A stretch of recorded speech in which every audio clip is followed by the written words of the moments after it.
The kick landed with a dull, heavy thud, not loud like a slap, not sharp like a shout, just a cruel sound, like someone kicking a bag that couldn't fight back.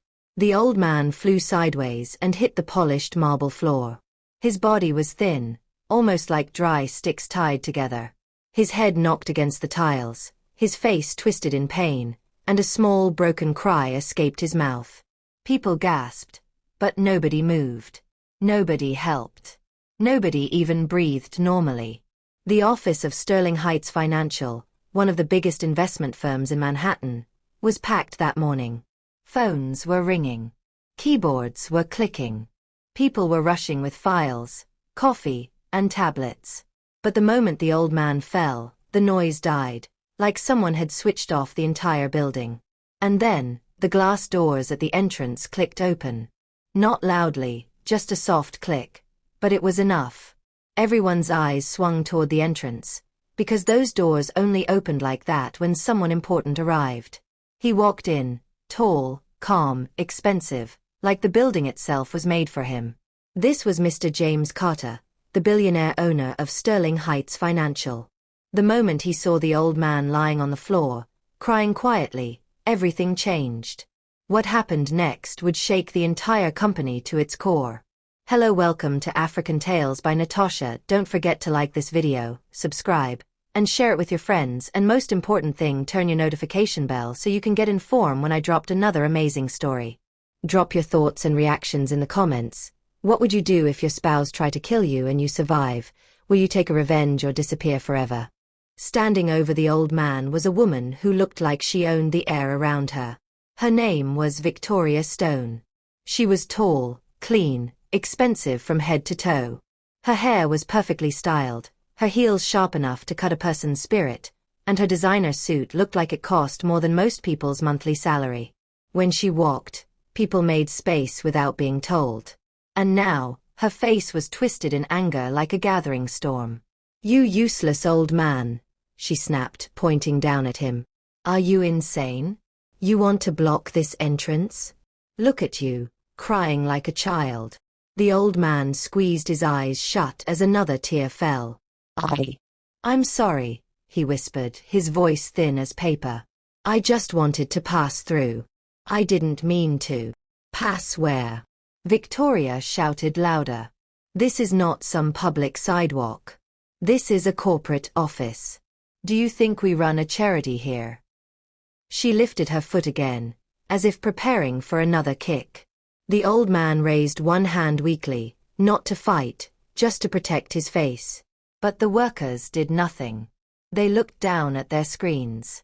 They stared at their files. Some turned their chairs away, pretending they didn't see the old man on the floor. Everyone knew Victoria. She could fire someone with one phone call. She could ruin someone's entire career with one sentence. Fear lived in this building because she fed it every day.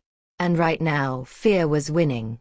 The old man's shoulders shook as he sobbed softly. His shirt was old and faded. His trousers were too big for his thin waist. His shoes looked worn, like they had walked 1,000 hard roads. He wasn't even holding anything, no cleaning equipment, no ID badge, just an old brown cap in his hand, crushed from his tight grip. He looked lost, like he didn't belong in a place that smelled like expensive perfume and cold air conditioning. Victoria stepped closer and leaned down, her voice low and nasty. "Get out before I call security," she hissed. "Before I make sure you regret stepping into this place." The old man swallowed hard, his eyes shining with tears. He tried to sit up, but his body didn't obey him fast enough. He winced and held his chest tighter. That's when Victoria rolled her eyes. "So now you're acting? You want sympathy," she said mockingly. Then she turned and looked at the workers like a queen, checking if her subjects were still loyal. "And all of you standing there like fools," she snapped. "If anyone helps him, you'll explain yourself to me." Her words were like chains.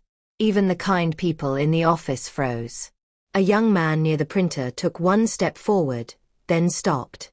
His hands curled into fists, but his feet stayed stuck like glue. A woman behind the glass meeting room whispered, "This is wicked." Her colleague quickly replied, "Please don't talk. She'll hear you." The old man's sobs grew smaller, like he was trying to disappear into the floor.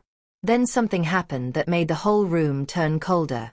The glass doors at the front of the office clicked. Not loudly, just a soft click, but it was enough. Everyone's eyes swung toward the entrance, because those doors only opened like that when someone important arrived. The security guards at the front straightened up immediately. Their faces changed. A heavy silence dropped again, deeper than before. And then he walked in. A tall man, calm, commanding, expensive, like the building itself was made for him. He wore a dark suit that fit perfectly, and his watch glinted under the bright lights. His face was hard to read, but his eyes were sharp, like he noticed everything without trying. This was Mr. James Carter, the billionaire owner of Sterling Heights Financial. People called him the Silent Titan in New York business circles because he didn't make noise. He didn't need to. His success spoke louder than shouting ever could. The moment Victoria saw him, her confidence flickered, just for half a second. But it was there. Because he wasn't supposed to be here this early. And he wasn't supposed to walk in at the exact moment she had done something so ugly. Mr. James Carter took 2 slow steps into the office. His eyes moved from Victoria to the workers, then to the old man lying on the floor, clutching his chest, crying quietly like a hurt child.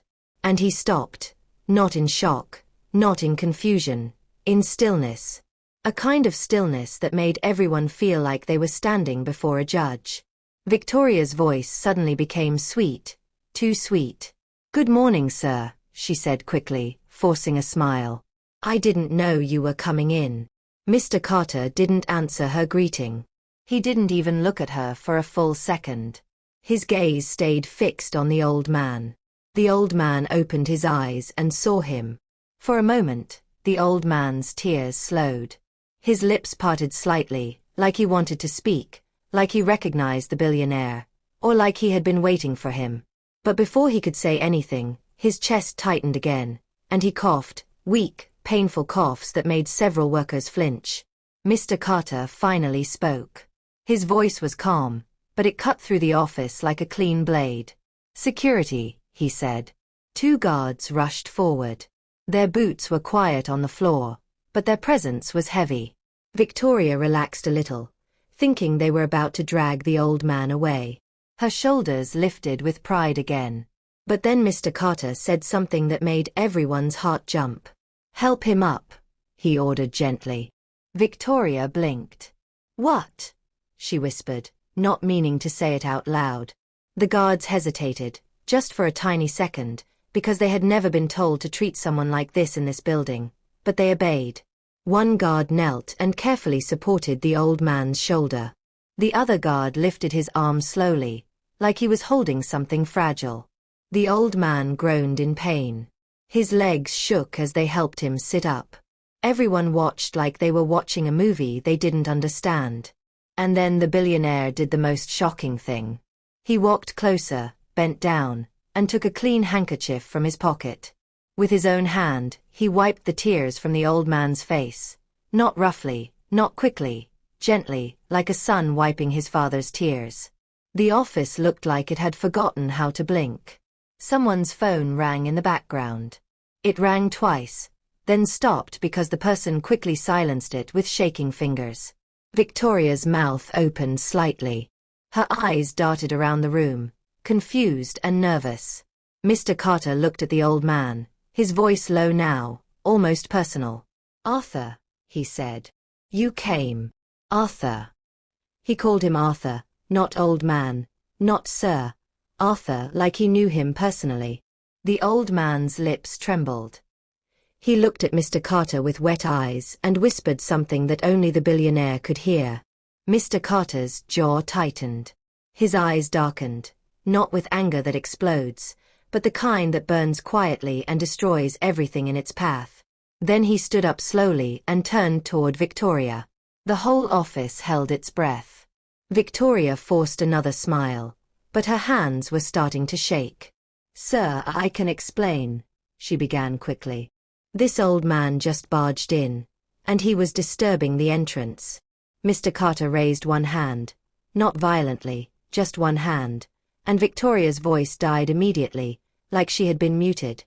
He stared at her for a long moment. Then he said very calmly, "Do you know who you kicked?" Victoria swallowed hard.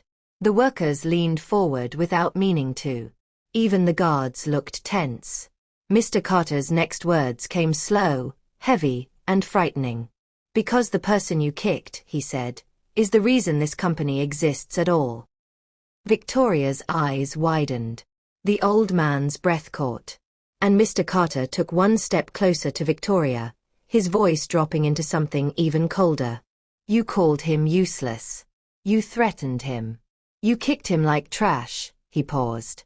Then he added quietly, "But this old man saved my life and paid for this empire with his own blood." Victoria's knees almost buckled. And just as everyone tried to understand what that meant, Mr. Carter turned to the guards and gave an order that made Victoria's face go white. "Lock the doors," he said. "Nobody leaves until the whole truth is told." The glass doors clicked shut, hard, like a prison. The sound echoed through the office. Click, click, click. Nobody was leaving. And the truth was about to shatter everything they thought they knew. The sound of the doors locking echoed through the office. Click, click, click. It wasn't loud, but it felt final. People shifted in their seats. Some stood up slowly. Others remained frozen, as if moving would make things worse. Fear spread quietly, crawling into every corner of the room. Victoria Stone's confident posture collapsed. Her shoulders dropped. Her fingers trembled at her sides. She tried to speak again, but no sound came out. Her throat was suddenly dry. The old man, Arthur, sat on a chair now, supported by one of the guards. His breathing was still rough, but steadier. His eyes stayed on the floor, as if he was ashamed to be seen. Mr. James Carter stood in the center of the office, calm, still, dangerously calm. He turned slowly and looked around at the workers. "At ease," he said quietly. Nobody relaxed. He nodded once. "I know you're confused," he continued. "You're wondering why I stopped everything for one old man." He glanced back at Arthur. "Before today," he said, "most of you walked past him. Some of you saw him cry. Some of you heard him beg to pass quietly." His eyes hardened. "And you did nothing." The room felt heavier. A young woman near the back lowered her head in shame. Mr. Carter walked closer to Arthur and crouched down again. "Arthur," he said gently, "are you strong enough to sit here?" Arthur nodded slowly. "Yes, sir," he whispered. "Good," Mr. Carter replied. Then he turned to the guards. "Stay close." He stood up and faced everyone again. "Let me tell you a story," he said. The office went completely silent. "Many years ago," he began, "before this building existed, before the glass walls, before the expensive furniture, I was not a billionaire." Some workers exchanged shocked looks. Mr. Carter smiled faintly, but there was no joy in it. "I was just a stubborn young man with big dreams and no money," he said. "I had ideas. I had plans. But ideas don't feed you." He paused. "And one night, everything went wrong." Arthur's fingers tightened around his cap. Mr. Carter continued, "My business partner at the time betrayed me. He took the money. He framed me for fraud. I was chased, beaten, and left on a street corner like garbage." A few people gasped softly. "I would have died that night," Mr. Carter said, his voice steady. But someone stopped. He turned his head and looked directly at Arthur. "This man," he said. All eyes followed his gaze. Arthur lifted his face slightly, tears filling his eyes again. "He was not rich," Mr. Carter said. "He was not powerful. He had no connections. He was just a night shift janitor working late." Victoria's lips parted in disbelief. "A group of men were walking past me," Mr. Carter continued. "They saw me bleeding. They looked away, just like many of you did today. The silence grew deeper.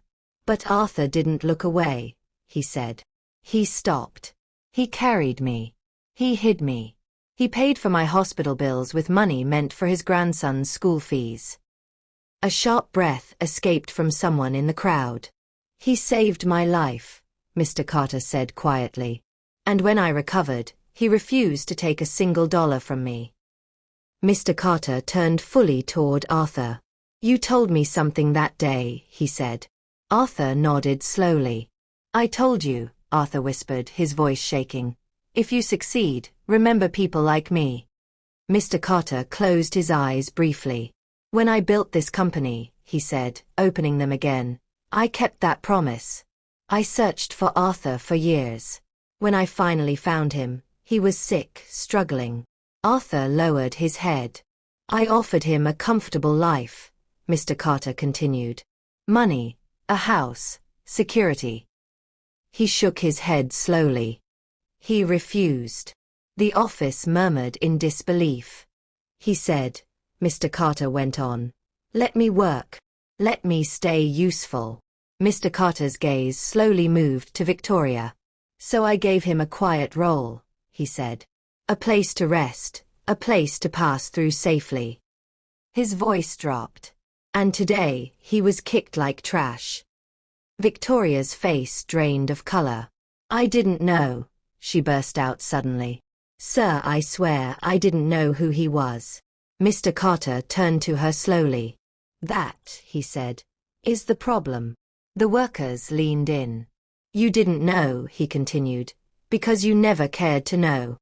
Victoria shook her head rapidly. He was blocking the entrance. He was crying. He looked like a beggar. And that gives you the right to kick him? Mr. Carter asked quietly. Victoria's mouth opened, but no words came. The truth was starting to unravel. And it was only going to get worse. Mr. Carter walked closer to Victoria, his voice low but filled with authority. You see, he said, this company was not built by cruelty. He stopped right in front of her. It was built by sacrifice.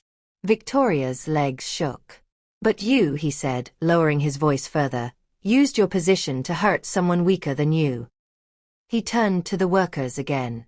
How many times, he asked, has this woman shouted at you? People shifted uncomfortably. How many times, he continued, has she threatened your job? A hand slowly rose. Then another. Then another. Victoria looked around in horror. Mr. Carter nodded. I know, he said calmly. I've been watching. Victoria stepped back. Sir, please, she whispered. Mr. Carter turned to the guards. Bring her file, he said. One guard nodded and rushed out immediately. Victoria's breathing became fast and shallow. I work hard for this company, she said, her voice cracking. I brought in clients. I made deals. I deserve respect. Mr. Carter looked at her with cold eyes. Respect is not demanded, he said. It is earned. The guard returned quickly with a thick manila folder. Mr. Carter took it and opened it slowly. He scanned the pages carefully. The office waited in tense silence. Then he looked up. Victoria Stone, he said. Did you think your actions were invisible? Her knees bent slightly. Because this file, he continued, tapping it lightly, tells a very different story. The workers leaned forward. Mr. Carter read aloud. Verbal abuse. Intimidation. Threats.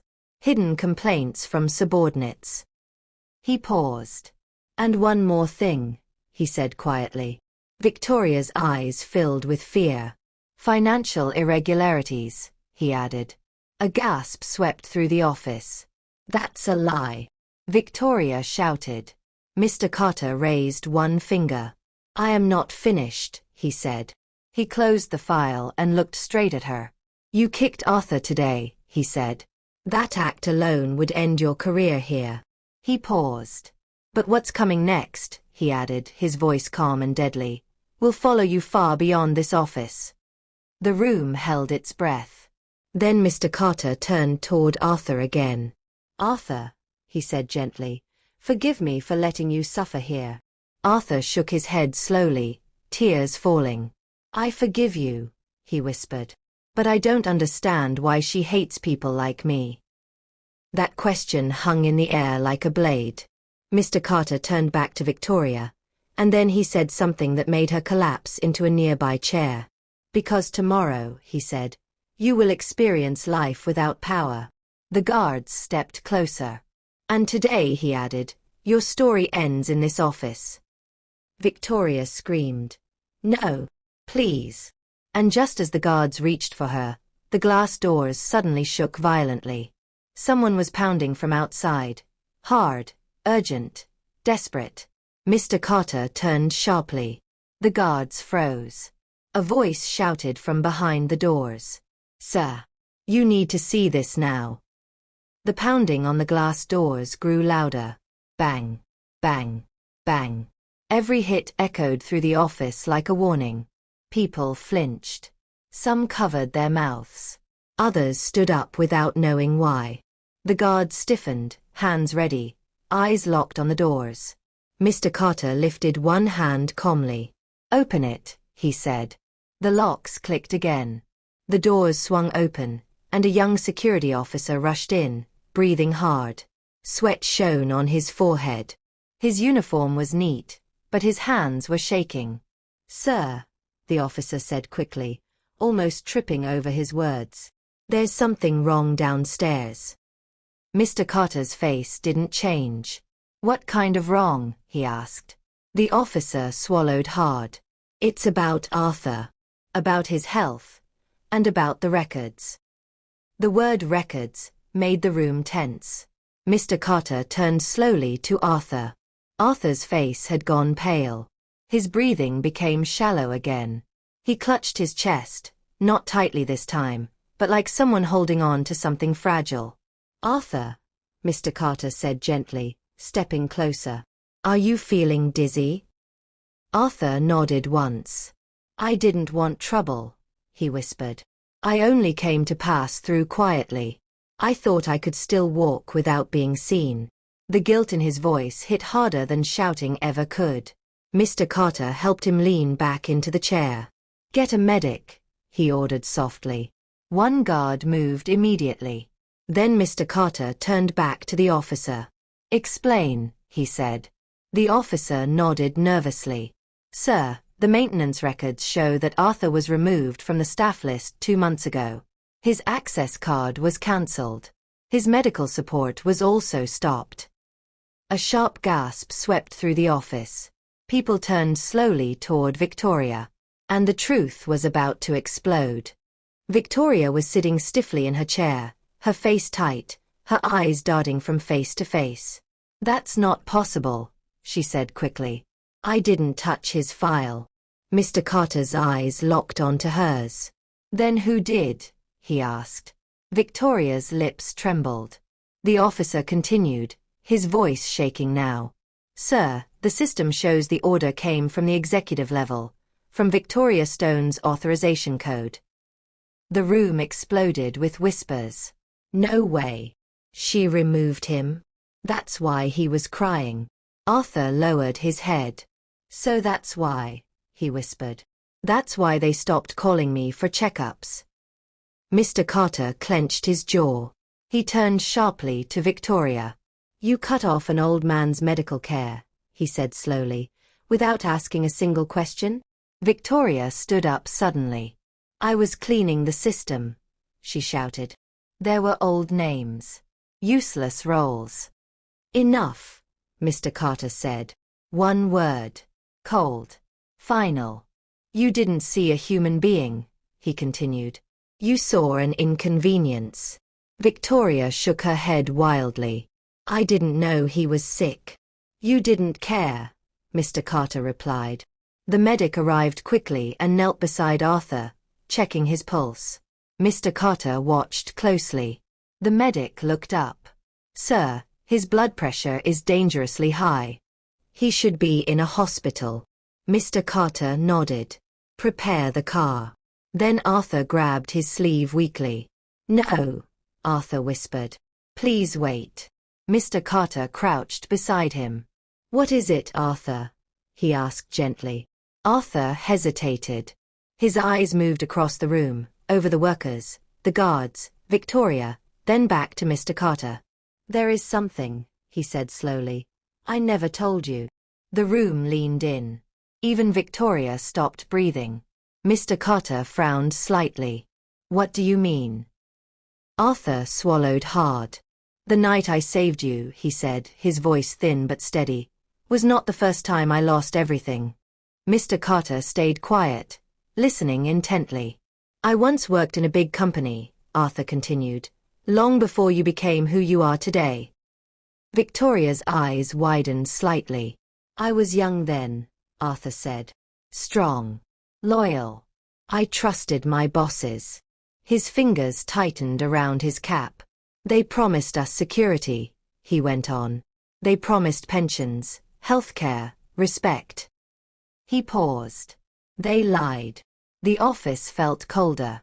One day, Arthur said, they accused me of stealing. I was innocent, but they needed someone weak to blame. Mr. Carter's chest rose slowly. They took my job, Arthur whispered. My benefits. Everything. My wife fell sick shortly after. His voice broke. She died, he said quietly, because I could not afford proper treatment. A sharp silence followed. Some workers wiped their eyes. Arthur looked up at Mr. Carter. That company, he said, was the same one you later bought and turned into Sterling Heights Financial. The room froze. Mr. Carter's eyes widened for the first time. What? He whispered. Arthur nodded weakly. I recognized the logo today, he said. That's why I came. I thought maybe the past had changed. Victoria slowly sank back into her chair. The weight of the truth crashed over the room. Mr. Carter stood up slowly, very slowly, like a man standing under something heavy. So my success, he said quietly, was built on a place that once destroyed you? Arthur nodded again. I never blamed you, he said. You didn't know. I just wanted to walk through to see. Mr. Carter turned away, his back stiff. For a moment, nobody spoke. Then he faced the office again. Everyone, he said, his voice controlled but trembling underneath. You are about to hear something that will shake this company. The workers leaned forward. Victoria Stone, he continued, did not only abuse an old man today. He looked directly at her. She continued a cycle of cruelty that nearly killed him twice. Victoria's voice came out in a whisper. I was just doing my job. No, Mr. Carter said firmly. You were protecting power. The medic stood. Sir, we really need to move him. Mr. Carter nodded. Take him to my private hospital, he said. Immediately. The guards carefully lifted Arthur. As they moved him toward the exit, Arthur turned his head weakly. James, he whispered. Mr. Carter leaned closer. Promise me one thing, Arthur said. Anything, Mr. Carter replied. Don't let this place forget, Arthur said softly. Don't let kindness die here. Mr. Carter's eyes shone. I promise, he said. The doors closed behind Arthur. The office stood in silence. Then Mr. Carter turned back to Victoria. You thought removing him would erase him, he said. But all you did was expose yourself. And the reckoning had only just begun. Victoria stood up again, panic flooding her face. Please, she cried. I'll resign. I'll leave quietly. Just don't ruin me. Mr. Carter looked at her without emotion. This is no longer about resignation, he said. He turned to the guards. Call internal audit, he ordered. And external investigators. Victoria screamed. You can't do this. Mr. Carter didn't blink. Watch me, he said. And then, just as the guards moved toward her, one of the workers near the back spoke up for the first time. Sir, the man said nervously. Mr. Carter turned sharply. What is it? He asked. The man swallowed hard. It's about the day Arthur's access was removed, he said. I saw who really signed the final approval. Victoria's eyes snapped toward him. The man added, shaking, "It wasn't just Victoria." The office gasped. Mr. Carter's face hardened. "Who else?" he asked quietly. The man pointed toward the executive offices upstairs and said a name that made everyone's heart stop. David Martinez, head of operations. The name hung in the air like smoke after a fire, heavy, suffocating, impossible to ignore. People stopped breathing. Victoria's head snapped toward the man who had spoken. Her eyes were wide now, not angry, not proud, just afraid. "Say it again," Mr. Carter said quietly. The worker swallowed hard. Sweat rolled down the side of his face. "It was David Martinez," he said. "Head of operations." A low sound spread through the office. Shock. Fear. Disbelief. David Martinez, the man many people admired. The man who smiled politely in meetings. The man who spoke about company values and human dignity. The man who once shook hands with Arthur in a hallway and said, "Good afternoon, sir." Mr. Carter did not react at first. He didn't shout. He didn't move. He simply stood there, staring at nothing for a long moment, as if his mind was slowly opening a door he never wanted to look behind. "Are you sure?" he asked calmly. The worker nodded. "Yes, sir. I work in digital records." Victoria started the process, but the final approval came from his office. "I saw it." A woman whispered. "No way." Someone else said, "He always greets Arthur." Victoria laughed suddenly, a dry, broken laugh. "You see," she said quickly, pointing with shaking fingers. "You see. I wasn't alone. I wasn't the only one." Mr. Carter turned his eyes to her. She stopped laughing. "Do not celebrate yet," he said softly. Then he turned to the guards. "Bring David Martinez down here," he ordered. "Now." One guard rushed out immediately. The office felt like a courtroom waiting for the final witness. People whispered quietly. Some shook their heads. Others hugged their arms like they were cold. Minutes passed. Each second felt longer than the last. Victoria paced back and forth, her heels clicking nervously against the floor. "I only followed instructions," she kept saying. "This company is tough. You have to be tough to survive." No one answered her. Then the elevator dinged. Heads turned. The doors opened, and David Martinez stepped out. He was calm, too calm. His suit was neat, his tie straight, his face relaxed like a man walking into a normal meeting. He smiled when he saw Mr. Carter. "Good morning, sir," David said warmly. "I was told you wanted to see me." Mr. Carter studied him carefully.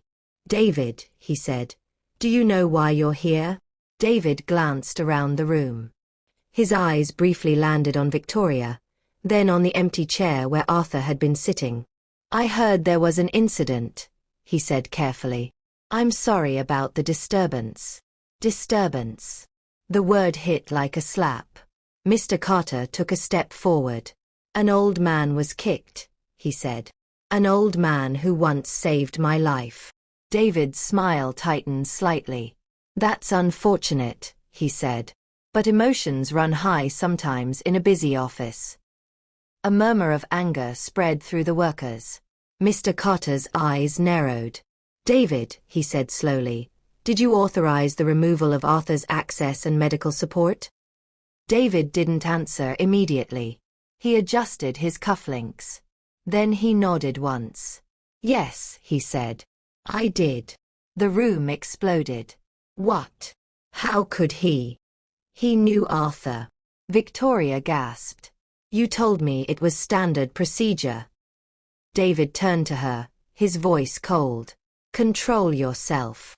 Mr. Carter raised his hand again. Silence returned. "Explain," Mr. Carter said. David sighed, like a man tired of explaining obvious things. "Sir," he said, This company is growing. We can't carry emotional baggage forever. Arthur was old. He was sick. He served his time. A few people shook their heads in disbelief. He had no official role anymore, David continued. From a business point of view, he was a liability. Mr. Carter took another step forward. So you erased him, he said. David shrugged lightly. I streamlined the system. And in that moment, the mask finally fell. Victoria stared at David like she had just realized something terrible. You told me he was nobody, she whispered. David looked at her. And you believed me. Mr. Carter's voice dropped dangerously low. You knew who he was, he said to David. David hesitated, just for half a second. That was enough. You knew his past, Mr. Carter continued. You knew what he sacrificed. And you still chose profit over humanity. David's face hardened. This is business, he said. Not charity. Something shifted in the room. Not fear this time, anger. A young woman stood up suddenly. My father is old, she said, her voice shaking. If someone treated him like that. Another worker added, you smiled at Arthur every morning. David snapped, sit down. Mr. Carter raised his hand again. No, he said firmly. Let them speak. David looked stunned. Mr. Carter turned to the workers. This company, he said, was built to be different. He pointed at David. And this man tried to turn it into the very place that once destroyed Arthur. David clenched his jaw. You wouldn't even be here without me, he said sharply. I helped grow this empire. Mr. Carter nodded slowly. Yes, he said. And that makes this betrayal worse. David laughed bitterly. You're emotional, he said. That old man is clouding your judgment. The words had barely left his mouth when Mr. Carter moved. He slammed his palm on the table. The sound cracked through the office like thunder. Do not speak about him again, he said, his voice shaking with controlled rage. The room fell dead silent. Mr. Carter breathed slowly, then straightened. David Martinez, he said, effective immediately, you are suspended. Victoria gasped. David's eyes widened. You can't. I'm not done, Mr. Carter said. He turned to the guards. Escort him to the conference room. Internal audit is on the way. David stepped back. This is a mistake, he said quickly. You'll regret this. Mr. Carter looked him straight in the eyes. I regret letting you stay this long, he replied. The guards moved in. As David was being led away, he turned back suddenly. You think Arthur is innocent, he shouted. You think he's a saint. Everyone froze. Mr. Carter's heart skipped. What do you mean? He asked slowly. David smiled, a dark, cruel smile. There's something about Arthur you don't know, he said. Something buried deep in the past. Victoria's eyes widened again. What are you saying? Someone whispered. David laughed as the guards pulled him toward the door. You want the full truth, he called out. Then ask Arthur what really happened before his wife died. The words hit like a bomb. Mr. Carter stood frozen. Because for the first time since the morning began, doubt crept into his chest. And just then, Mr. Carter's phone rang. He looked down. The caller ID made his blood run cold. Private hospital. Emergency. He answered immediately. Yes. The voice on the other end was urgent. Sir, the doctor said, Arthur has collapsed. Mr. Carter's breath caught. And before he lost consciousness, the doctor added, he asked to see you. He said there's something he must confess. Mr. Carter closed his eyes. Around him, the office waited.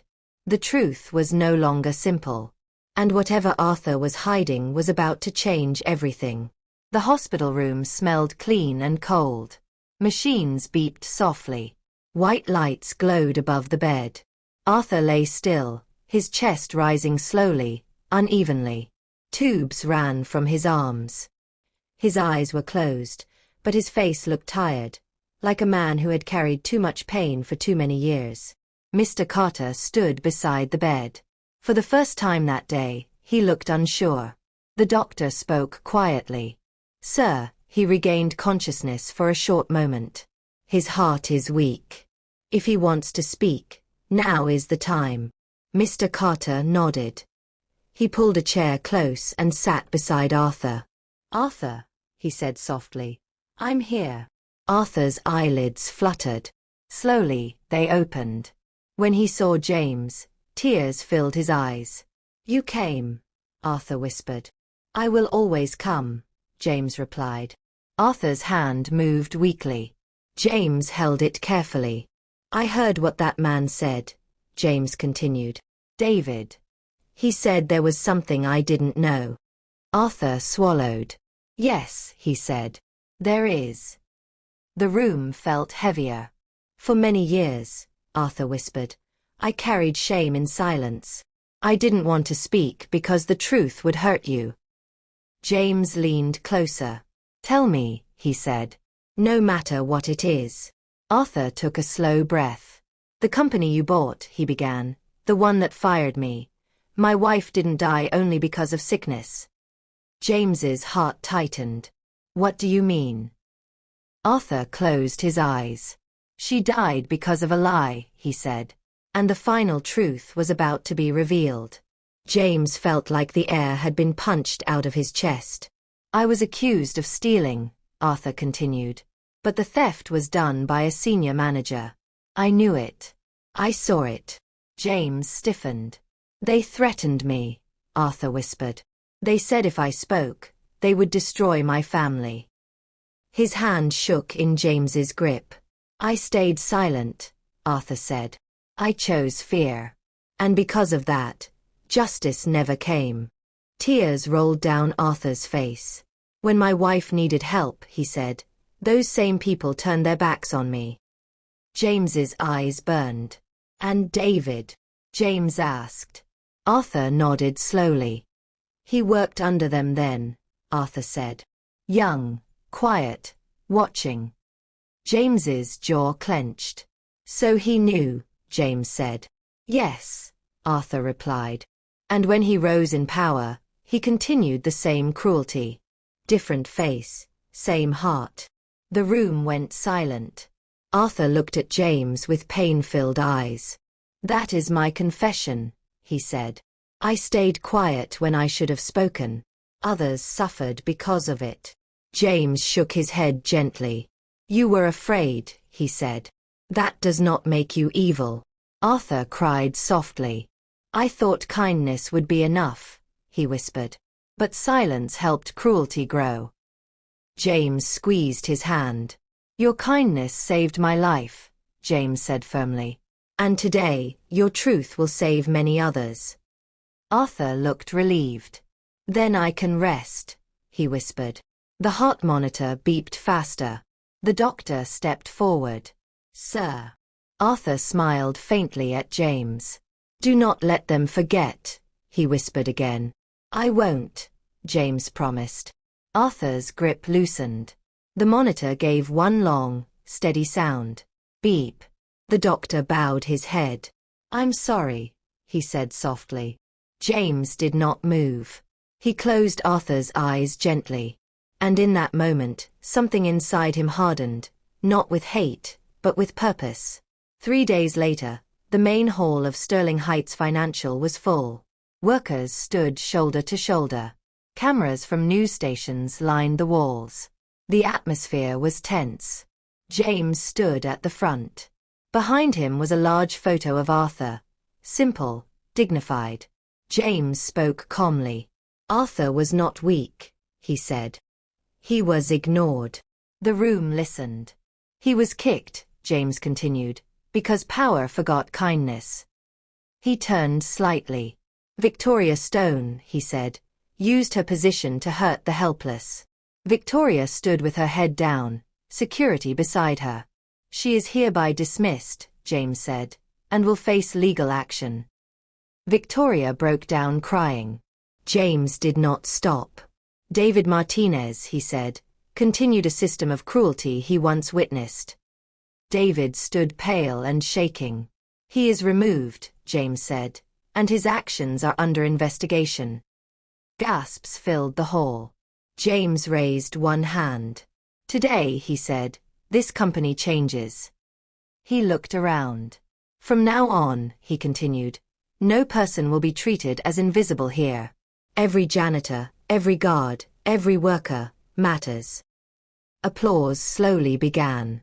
Then it grew louder. James stepped aside. A new plaque was revealed on the wall. The Arthur Memorial Foundation, built on sacrifice, led with kindness.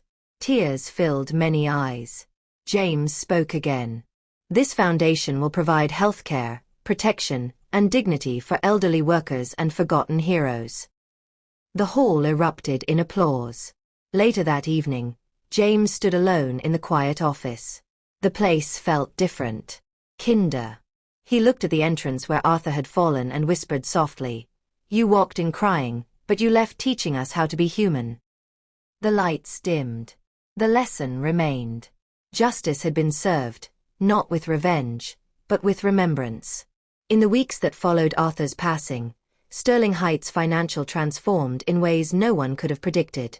The Arthur Memorial Foundation became operational within 2 weeks. James personally oversaw every detail. The foundation provided free healthcare, legal support, and financial assistance to elderly workers across New York. Not just those within Sterling Heights, but across the entire financial district. Workers who had once walked past Arthur without a second glance now volunteered their time. The young woman who had spoken up about her father became the foundation's community outreach coordinator. The digital records worker who exposed David Martinez was promoted to head of ethics compliance. Victoria Stone's dismissal sent shockwaves through the corporate world. Internal audits revealed she had been skimming funds through fake vendor contracts for over 2 years. Nearly $300,000 in total. Criminal charges were filed. Her trial became a cautionary tale in business schools across the country. David Martinez fought his suspension initially, hiring expensive lawyers and threatening countersuits. But when the full investigation revealed his pattern of systematically removing non-essential, elderly staff across multiple companies throughout his career, his reputation crumbled. No firm would touch him. The man who once sat in boardrooms now faced unemployment, experiencing firsthand the vulnerability he had inflicted on others. But the most profound changes happened quietly, in small moments throughout the building. Security guards now greeted every janitor by name.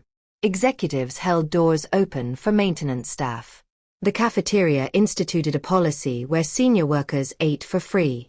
A memorial bench was installed near the entrance, Arthur's bench, where employees often sat during breaks, reading the plaque that told his story. James established a new company policy. Every executive, without exception, had to spend 1 day per month working alongside the building's support staff, janitors, security guards, cafeteria workers. It was called the Arthur Initiative. The first executive to complete it was Sarah Chen, VP of Investments. She spent 8 hours working with the night shift cleaning crew. She came back exhausted, humbled, and transformed. "I never knew," she told James in a meeting. "I never knew how hard they work, how invisible they feel, how much they sacrifice." James nodded. "Arthur knew," he said quietly. "That's why he never stopped being kind." The company's culture shifted dramatically. Employee satisfaction scores skyrocketed. Productivity increased, not because people were working longer hours, but because they felt valued. Turnover dropped by 60%. Other companies began reaching out, asking how Sterling Heights had achieved such transformation. James was invited to speak at corporate leadership conferences. His message was always the same. The measure of a company is not its profit margins. It's how it treats the person with the least power. Media outlets ran features on the Sterling Heights miracle. Business journals published case studies. But James deflected all praise. "This isn't about me," he told reporters. "This is about remembering that every person, regardless of their position, deserves dignity. One afternoon, 6 months after Arthur's death, James was working in his office when security called. "Sir, there's someone here to see you. Says he's Arthur's grandson." James's heart skipped. "Send him up immediately." Minutes later, a young man in his 20s entered, tall, with Arthur's gentle eyes. "Mr. Carter," he said, extending his hand. "I'm Marcus, Arthur's grandson." James stood quickly, shaking his hand warmly. "Marcus, please, sit." Marcus sat down, looking around the office nervously. "I wanted to thank you," he said, "for everything you did for my grandfather, for honoring his memory." James shook his head. "I owed him everything. I only wish I could have done more while he was alive." Marcus reached into his bag and pulled out an old, worn notebook. "He wanted you to have this," he said, handing it to James. James opened it carefully. The pages were filled with Arthur's handwriting, simple observations, thoughts, reflections written over decades. One entry, dated the night Arthur saved James, read, "Today I helped a young man who was bleeding on the street. I don't know if he'll survive. But I know I had to try. Because someone did the same for me once, long ago. Kindness is a debt we can never fully repay. We can only pass it forward." James's eyes filled with tears. Another entry, written just weeks before Arthur's death. "I'm old now. Tired. Sometimes I feel invisible. But I remember, every small act of kindness matters. Every smile. Every door held open. Every moment we choose compassion over indifference. That's how we change the world. Not with grand gestures, but with daily choices."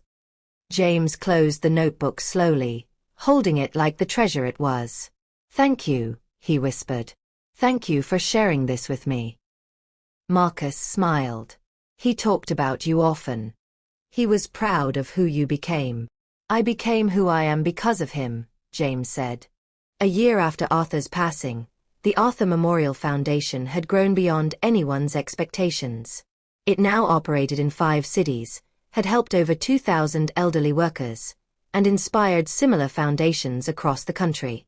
Sterling Heights Financial had become a model for ethical corporate culture. Business schools sent students to study their practices. Competitors tried to replicate their success. But James knew the truth. You couldn't replicate genuine transformation. You could only inspire it. On the anniversary of Arthur's death, James organized a memorial service in the main hall. Hundreds attended, not just Sterling Heights employees, but workers from across the city, people whose lives had been touched by the foundation, families who had been helped. Marcus spoke, sharing stories about his grandfather. Workers shared their own memories, how Arthur always smiled, always asked about their families, always had a kind word even on his hardest days. When it was James's turn to speak, he stood before the crowd, Arthur's notebook in his hands. "A year ago," he began, "I walked into this building and witnessed an act of cruelty that changed everything. I saw a man who had once saved my life, kicked and humiliated, treated as invisible." The room was silent. "But Arthur didn't die from that kick," James continued. "He died teaching us how to live. He showed us that kindness isn't weakness. Compassion isn't soft. Dignity isn't negotiable." He held up the notebook. In these pages, Arthur wrote about the power of small acts. He believed that every interaction was an opportunity to affirm someone's humanity. And he lived that belief every single day. James paused, his voice thick with emotion. The people who hurt him, who removed his access, who cut his benefits, who kicked him, they saw him as an inconvenience, a liability, someone who didn't matter. He looked around the room. They were wrong. Because Arthur mattered more than any profit margin, any efficiency metric, any bottom line. He mattered because every human being matters. Applause began, growing louder. "Today," James said, "we don't just remember Arthur. We commit to living his legacy. We commit to seeing every person, the janitor, the security guard, the receptionist, the cafeteria worker, and treating them with the dignity they deserve. The crowd stood, applauding. After the service, James walked alone to Arthur's bench near the entrance. He sat down, feeling the weight of the year, the transformation, the loss. "I kept my promise," he said quietly to the empty air. "This place hasn't forgotten. Kindness hasn't died here." A voice spoke behind him. "Mr. Carter?" He turned. It was the young security guard who had first alerted him about Arthur's records. "Yes. There's someone you should meet," the guard said. He led James to the entrance, where an elderly woman stood, looking uncertain. She was thin, frail, wearing a worn coat. "This is Mrs. Patterson," the guard said. "She's been trying to get inside for the past hour. She says she worked here 30 years ago." James stood immediately, approaching her gently. "Mrs. Patterson, I'm James Carter. Please, come in." Her eyes widened. "I don't want to be trouble. I heard about the foundation. I heard about Arthur. And I thought." She trailed off, tears forming. "You thought maybe things had changed?" James asked softly. She nodded. "They have," James said. He offered his arm. "Please, let me show you." He walked her through the building, introducing her to staff, showing her the memorial, explaining the foundation. By the end, she was crying, not from pain, but from relief. "I thought I'd been forgotten," she whispered. "After they let me go, I thought I didn't matter anymore." James took her hands gently. "You matter, Mrs. Patterson. You've always mattered. And if you need help, medical care, financial support, anything, the foundation is here for you." She hugged him, sobbing softly. "Thank you. Thank you." As James watched her leave, escorted by staff who would help her apply for foundation assistance, he felt something shift in his chest. This was Arthur's true legacy. Not a plaque on a wall. Not a foundation bearing his name. But a fundamental change in how people saw each other. He pulled out his phone and called Marcus. "Marcus, it's James. I have an idea I want to run by you." "What's that?" "I want to expand the foundation internationally. I want Arthur's story to reach every corner of the world. Will you help me?" There was a pause, then Marcus's voice, thick with emotion. "My grandfather would love that. Let's do it." James smiled, looking up at the building. Arthur's building now, in all the ways that mattered. "We're just getting started, Arthur," he whispered. "We're just getting started." The end. Thank you for watching this powerful story from beginning to end. If this journey moved you, inspired you, or made you think differently about kindness and dignity, please like this video to help others discover this message, share it with your friends, family, and colleagues. Subscribe to our channel for more inspiring, thought-provoking stories. Turn on notifications so you never miss our next upload. Comment below telling us what's one thing you'll do differently after hearing Arthur's story. Remember, every person you meet is fighting a battle you know nothing about. Choose kindness. Choose compassion. Choose to see the humanity in everyone. See you in the next story. Folded hands.